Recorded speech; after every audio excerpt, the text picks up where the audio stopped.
conditions pour doter les villes d'outils de planification et d'infrastructures résilientes susceptibles d'impulser l'émergence de territoires urbains et ruraux attractifs. Cette dynamique sera soutenue par la création de pôles urbains à vocation au sein de chaque pôle territoire pour valoriser le potentiel d'urbanisation et à travers de nouveaux modèles urbains créateurs de richesses et d'emplois. Il nous faudra en outre encourager l'investissement privé dans l'habitat social de qualité et accessible au plus grand nombre de Sénégalais. En plus de renforcer les programmes publics de construction et d'aménagement foncier, c'est tout le sens qu'il faut donner à la révision du Code de l'urbanisme, à l'accélération de la délivrance des actes d'urbanisme, à l'amélioration de la gouvernance dans l'attribution des titres de propriété, à l'extension du système TEDAC pour couvrir la gestion numérique des autorisations d'aménagement urbain, et j'en passe. En matière de gestion foncière et domaniale, nous mettrons en place une structure plus adaptée pour une prise en charge correcte de la gestion du domaine de l'État, de la conservation et de la propriété et des droits fonciers et de la réalisation du cadastre national. Au-delà de l'État, elle peut constituer le meilleur cadre pour appuyer les communes à l'utilisation d'outils modernes de gestion foncière. Le gouvernement va déployer un programme national d'aménagement durable et de résilience des zones côtières, dont l'élaboration impliquera l'ensemble des acteurs. La mise en œuvre sera précédée par une campagne de sensibilisation et le déplacement des populations impactées précédé d'un plan de réinstallation défini selon les meilleurs standards en matière n'est pas exclu en cas de nécessité absolue. S'agissant de la transition énergétique, juste et équitable, il sera question de renforcer le mix énergétique à travers la promotion de nouvelles sources d'énergie, le solaire, l'éolienne, l'énergie marine et pourquoi pas, puisque la réflexion est lancée, le nucléaire. Nous réaffirmons notre volonté d'atteindre un mix énergétique de l'ordre de 30 à 40% d'ici 2030. Nous mettrons en œuvre une stratégie ambitieuse pour garantir à l'horizon 2030 un accès universel à l'électricité. Je veux vous rappeler que présentement le Sénégal produit un peu moins de 2000 MW et que dans le référentiel à l'horizon 2050, il est question d'atteindre 10 000 MW. Le gap est extrêmement important. La sécurisation de l'eau est essentielle pour garantir à chaque citoyen l'accès à une eau potable de qualité pour tous ses besoins.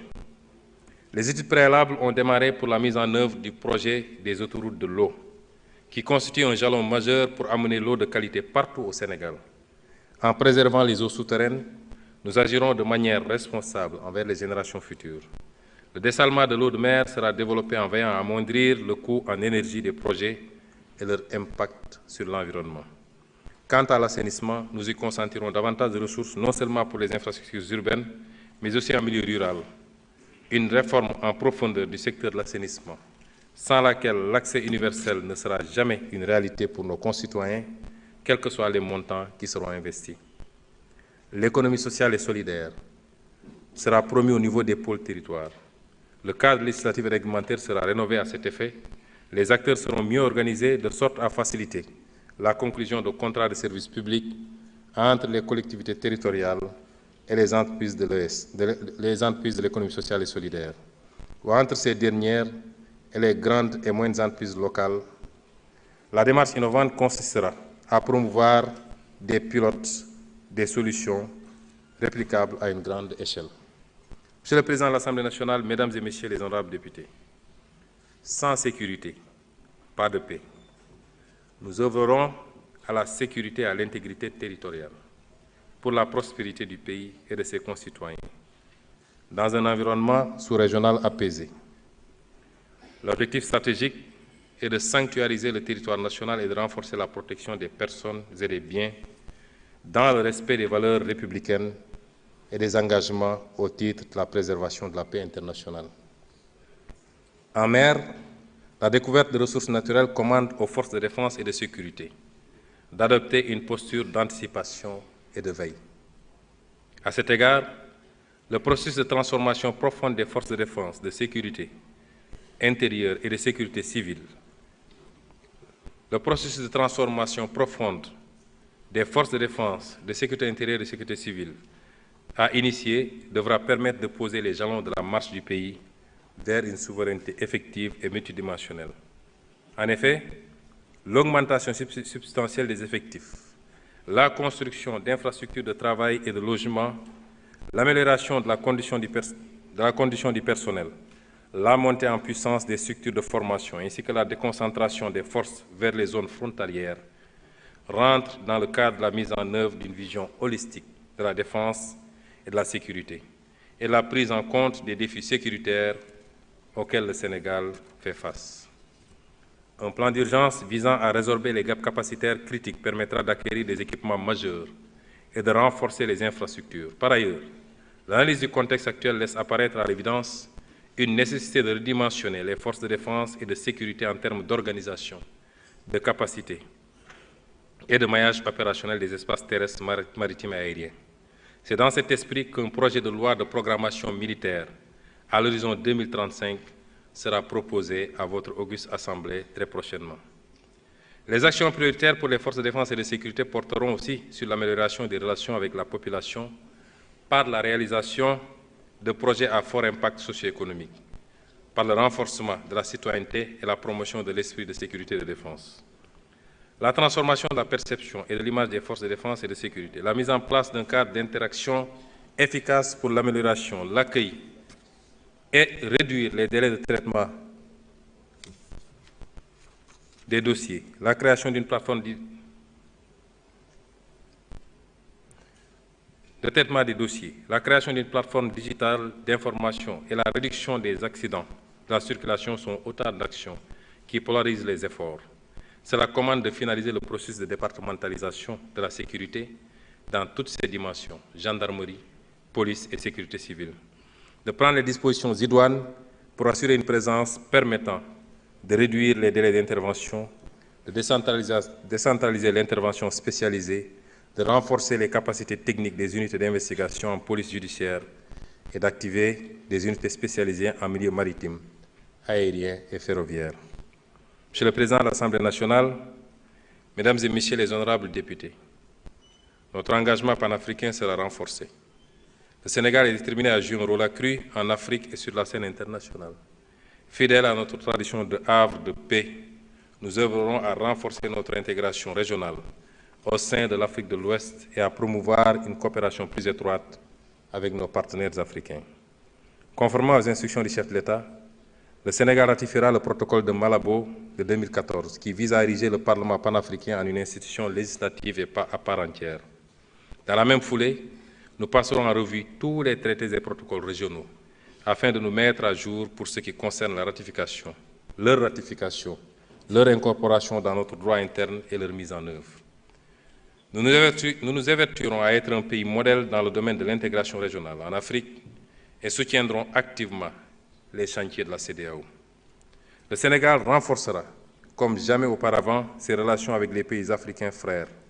Nous œuvrons sans relâche à favoriser les relations entre les secteurs privés et milieux d'affaires africains et ouest-africains afin de développer le commerce intra-africain et interrégional en exploitant les facilités offertes par la ZLECAf et la CEDEAO notamment.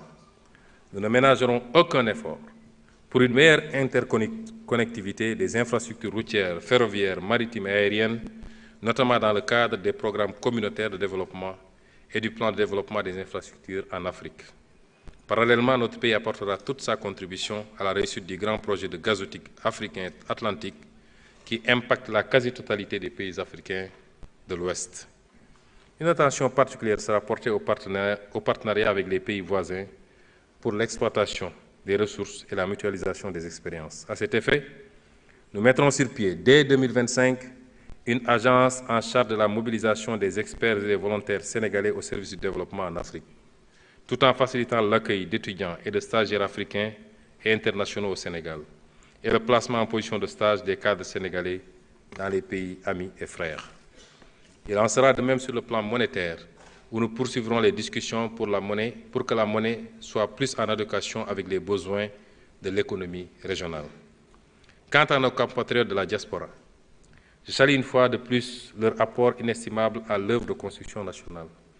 Le gouvernement lancera un vaste programme de recensement des Sénégalais de l'extérieur pour mieux valoriser leur potentiel grâce à des programmes adaptés Dans cette perspective, nous mettrons en place une haute autorité de la diaspora, un organe consultatif rattaché à la primature pour conseiller le gouvernement sur les questions touchant aux Sénégalais de l'étranger. Les associations de la diaspora les plus représentatives y seront représentées et la durée de validité du passeport sera étendue à 10 ans.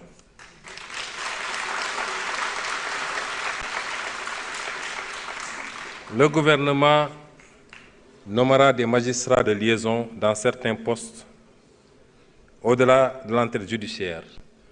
Le magistrat de liaison prodiguera des conseils juridiques aux compatriotes tout en les aidant dans les procédures judiciaires. En outre, nous entendons créer les conditions de mise en place d'une banque de la diaspora.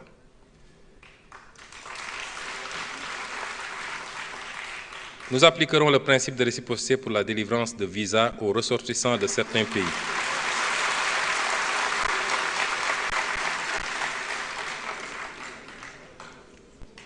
Nous appliquerons le principe de réciprocité pour la délivrance de visas aux ressortissants de certains pays qui l'exigent à nos ressortissants.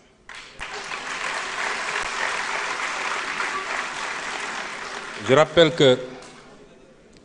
que si la suppression de la procédure des visas biométriques payants est entrée en vigueur le 1er mai 2015, les textes législatifs et réglementaires l'instituant n'ont pas été abrogés subséquemment. Il s'agit dès lors, tenant compte de l'expérience précédente, de bien en cerner les faiblesses avant toute décision, notamment celles liées aux impacts éventuels sur le tourisme, les lenteurs dans la délivrance des visas, ajoutées à la disponibilité des moyens matériels et humains dans les aéroports et postes frontaliers terrestres du Sénégal. D'ores et déjà, nous engagerons des discussions avec les pays relevant des catégories B et C afin d'exiger en retour le visa gratuit pour les ressortissants sénégalais sur la base du principe de réciprocité. Nous ouvrirons également des discussions avec les pays dont les procédures de traitement des demandes de visa pour les ressortissants sénégalais portent préjudice à nos compatriotes, pour mieux comprendre les procédures d'accès aux plateformes de prise de rendez-vous, la tarification des frais exigibles pour le traitement des demandes, les procédures de vérification d'authentification,